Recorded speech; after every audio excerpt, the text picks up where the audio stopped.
একটা অনুদান দেওয়ার বিধান আমাদের আছে। আর যেহেতু পুরো জেলার লোকজন আসে, এই জন্য মানে বারবার একজনকে দেওয়া সম্ভব হয় না, কারণ সুবিধাভোগী আসলে অনেকের অনেক ধরনের সমস্যা।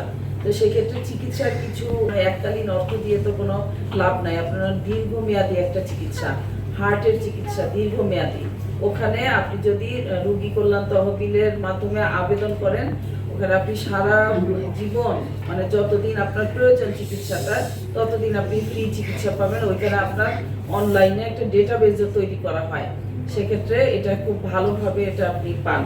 আর যারা হচ্ছে বড় ধরনের অসুখ, ধরেন ক্যান্সার, হ্যাঁ, এই ধরনের অসুখেও এখান থেকে আসলে একজনকেই তো পুরো টাকা দিয়ে দেওয়া সম্ভব না। সেক্ষেত্রে এখানেও আমাদের সমাজ সেবার যে দপ্তর আছে, এই সমাজ সেবা দপ্তরের মাধ্যমে আপনারা এই এককালীন কিছু টাকা পেতে পারেন। এটা সর্বোচ্চ মনে হয় 50,000 টাকা পর্যন্ত দেয়া হয় আপনার যদি থাকে। কিন্তু আপনাদের যে মেডিকেলের যে কাগজপত্রগুলো আমি দেখি, আপনারা ম্যাক্সিমাম লোকজনই আপনারা বেসরকারিতে যান। বেসরকারিতে কখন যাবেন? যখন সরকারি হসপিটালে চিকিৎসাটা না পাবেন। তো আগে সরকারি হসপিটালে যান।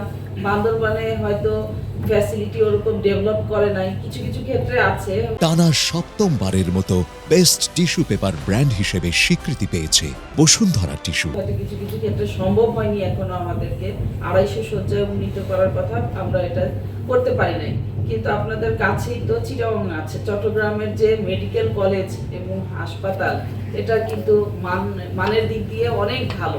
আপনারা সেখানে আগে চিকিৎসা নিতে পারেন। প্রাইভেটে এটা আপনার সরকারির চেয়ে বেশি টাকা লাগবে, এটা স্বাভাবিক।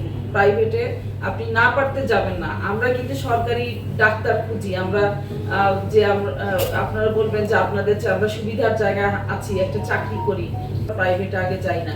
সরকারি মেডিকেলের ফ্যাসিলিটি সরকার যে কোনো জায়গার চেয়ে বেশি নিশ্চিত করেছে। ওই ফ্যাসিলিটিটা আপনাকে তো নিতে হবে, যেতে হবে। অনেকে আপনাদেরকে ভুল বুঝায়, হয়তো দালাল চক্রের হাতে পড়ে যান যে ওই ক্লিনিকে যাও, বা যেই ডাক্তারকে প্রাইভেটলি দেখিয়েছেন ওই ডাক্তার যেই ক্লিনিকে বসে ওখানে গিয়ে অপারেশন করতে হবে, শুধু শুধু টাকা খরচ। আপনারা একটু এই বিষয়ে একটু সচেতন হবেন, এবং যেই বিষয়গুলো বললাম নিজেরাও জানলেন, ওখানে যাবেন।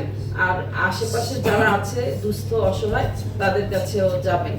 অনেকে বারবার আসেন, এটা এই জন্য আমি কথাগুলো বললাম যে আমরা যাচাই বাছাই করে যতক্ষণ আমাদের হাতে থাকে এই বরাদ্দের মানে শেষ টাকাটা পর্যন্ত, ততক্ষণ আপনাদের সহযোগিতা করতে পারি, কিন্তু এক সময় আর করা যায় না। ঠিক আছে, এই জন্য যেই বিষয়গুলো বললাম, যেই রোগের বিষয়গুলো, সেগুলোতে যেতে পারেন।